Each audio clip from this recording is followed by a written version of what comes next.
Good morning, good afternoon, good evening, good whatever time of day you happen to be accessing. It's naturally nice. Good to see you again. The days are getting a little cool. They're kind of cool out today. Today was kind of rainy, and I decided I was going to make one of my favorites. I haven't made it in a while, and it's actually something you should make in March when it's St. Patrick's Day, hence my sweatshirt. But it's good when it's cold and rainy out. It's good in the winter. It's good for St. Patrick's, and that is Reuben stew. Now, there are a lot of recipes for this online, and I found this recipe a good 15 years ago online. I don't remember where I got it, but it was one of the few recipes that did one thing different, and that is it added beer to it. Okay, now you want to use any kind of stout, but I use like a Guinness like stout, something like that. I've never tried it using it just whatever I had in the refrigerator, but I did talk to a beer expert at a specialty liquor store the other day, and they said no way to IPA, that would make it taste bitter and strange, and no way to a lot of the sours and all that. So you really kind of gotta go stout, a Guinness style beer. Okay, so the ingredients that we need today for this are 3 tablespoons of oil in the Dutch oven. We need a quarter cup of flour.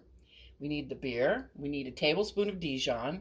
We need 1 cup of light cream. 1 cup of milk. You can always pause this and write it down as I'm going and rewind if you want. We need 1 full-size can of evaporated milk. Any brand will do. We need a cup. I've got over a cup. I've got about 6-7 ounces of corned beef. They say to shred it, and that's fine if you had one you did in the crock pot, like say for St. Patrick's Day, and you can shred that. But I just got the kind from the deli and chopped it like that. A whole 8-ounce bar of Swiss cheese. Go ahead and shred it. 2 cans of beef bouillon, or you could use consomme. That'd be good. I didn't have that, so I used instant, and I also used only 2 cups because I want to watch my salt. There's already a salt, and you're in the kraut, and you're using 1 cup of kraut. I have that here.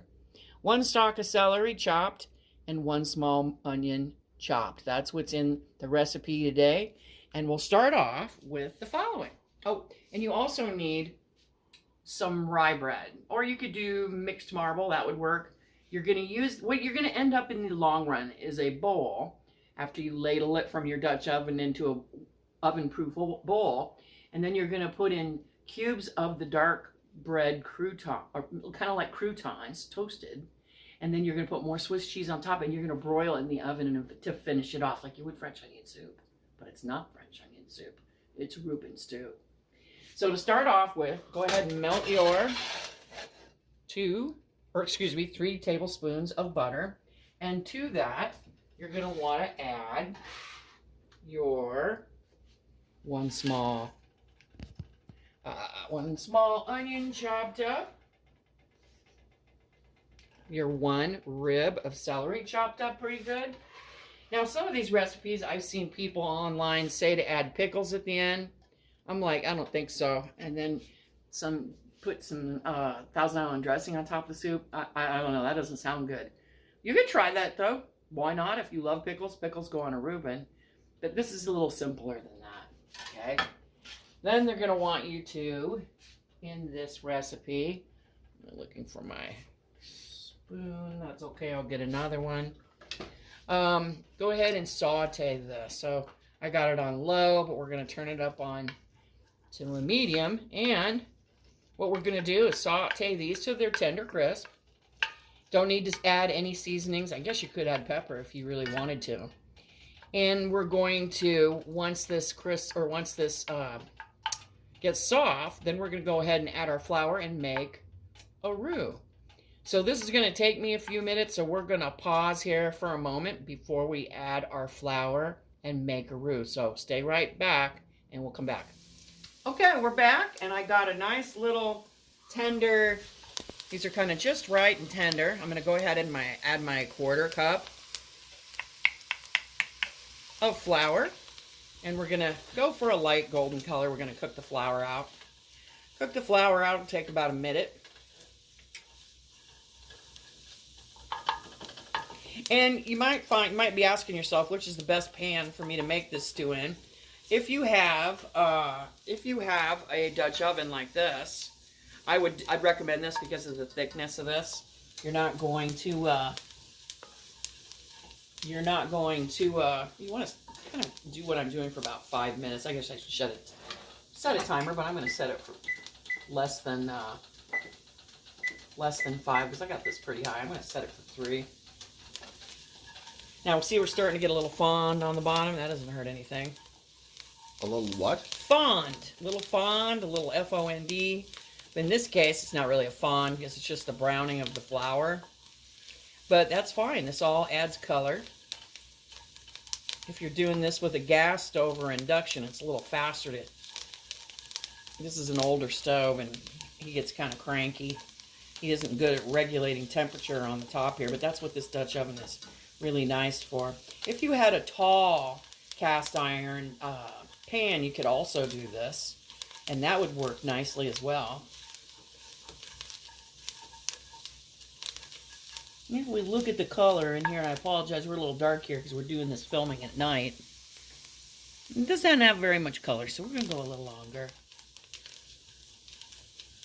Get that flour taste out. Then the next... Because we're not fond of that? Ah! A little double entendre from Dan the cameraman. Alright, next thing we're going to want to do is add the corned beef, the kraut, the milks. What else? We all the milks, right? And then once you get that all nice and stirred, you can stir in. You want enough for topping, however servings you're making. So you might want to reserve about that much for a little bit of topping if you're doing, say, 3 or 4, depending how much cheese you want to top. Of course, this is 8 ounces. This is 1 brick. So we're not going to add all of that. We're just going to add some of that, and we'll add all of it in a little bit. Let's see, I think I'm starting to see some color.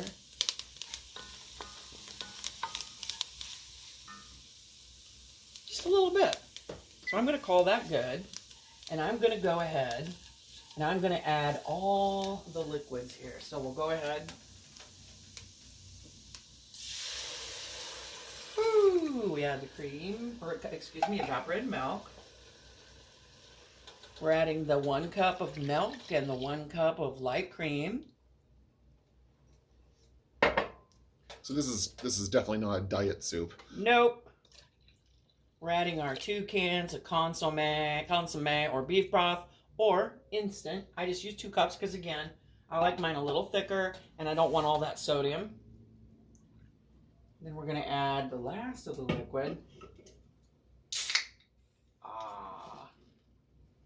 When I bought this, this was just a little bit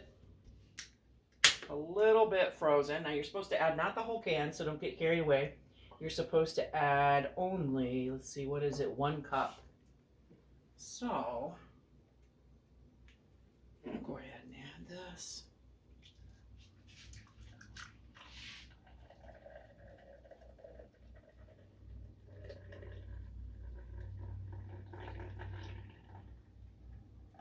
There we go. And now you'll have a drink for when you drink the soup. You know, that's funny because I'm not a real fan. I like this in food, stouts and Guinness and food, but I don't like to drink them. So I'm kind of a baby that way. What we're going to do now is we're going to add corned beef. Spoosh. We're also going to add about a tablespoon.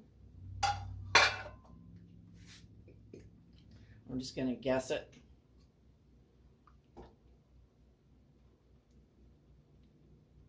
That looks about right.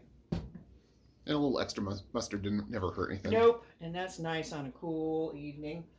And then in a minute when this, we might as well add the sauerkraut because we're adding everything except for half of the cheese. What I'm going to do, and now it's we've gone from really hot down to cold, right? So we're going to want to bring this back up to temperature. Bring this up and cook this. I'm reading my handwriting here. Cook this for about 30 minutes on low. So I've got them on low. I'm going to set my timer for 30 minutes. And then when we come back, we're going to add the last ingredient. So after 30 minutes, cooking this on low, keep an eye on it. if you got a sneaky stove like mine that likes to go up in temperatures, you don't want to bring it to a rolling boil. You're just wanting to simmer and melt all these flavors. But I'll see you in 30 minutes. Welcome back. Well, if you'd like to see the soup after 20 minutes, my oven is sneaky, so it started to boil even though it wasn't supposed to, so I hurried and turned it down. I only added a little bit of the cheese. I don't know if I said that before I went.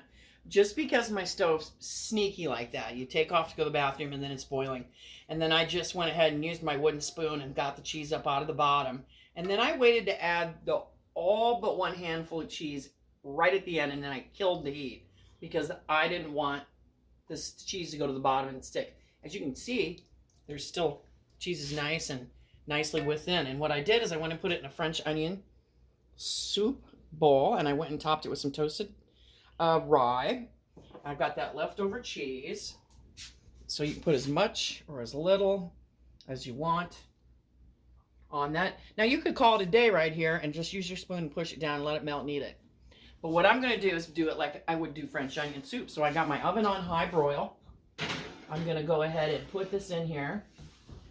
And then you know how this goes. You just got to wait and keep your eye on it. And as you know, when you finish off French onion soup, that only takes maybe about 30-40 seconds. So there's no point going anywhere. In fact, if you got a chair next to your stove and you can see in, or if it's a chest high stove and you can just watch it, I say don't leave because it can burn in no time. So however many long seconds that is, I'm going to check it. You're going to play peekaboo with the soup? Yep, because I don't want it burned after all that. It's getting there. See how it's melting? Yeah. But we want to have that nice golden crispy, because there's already cheese in the soup, right? You can be as generous with you want it on top. You can make it like a French onion soup and give it that thick rug, is what I like to call it, a rug of cheese on a good French onion soup. But I'm just going to use sprinkling because there's a lot of cheese already in this soup. You can also, don't have to do it the fancy way. I'm going to make Daniel's in a regular bowl, and I'm just going to put his in there with ladles of soup and some cubes of rye and cheese, and he's going to eat it that way just because he can eat more in that size bowl than I can in my little dinky bowl. So I'll bet that means we better check on this one more time. Oh, look at that. Now you can make it go a little longer if you want. I'm going to give it maybe just a couple more seconds. So if you were making this for a party, and you could make it as the soup course, you could get a big cookie sheet that's lipped, right? A big lipped cookie sheet. Like if you haven't seen my oatmeal raisin white chocolate chip cookie recipe, one of those is lipped. Both of them are lipped. And you could put 4 or 5 ramekins on there, or 6, or things like that, like my bowl, my French onion soup bowl. And then you could let them come to a nice broil and bring them out, and then just carry the whole pan out with the soups if you're going to do multiple servings. But I can tell. There we go.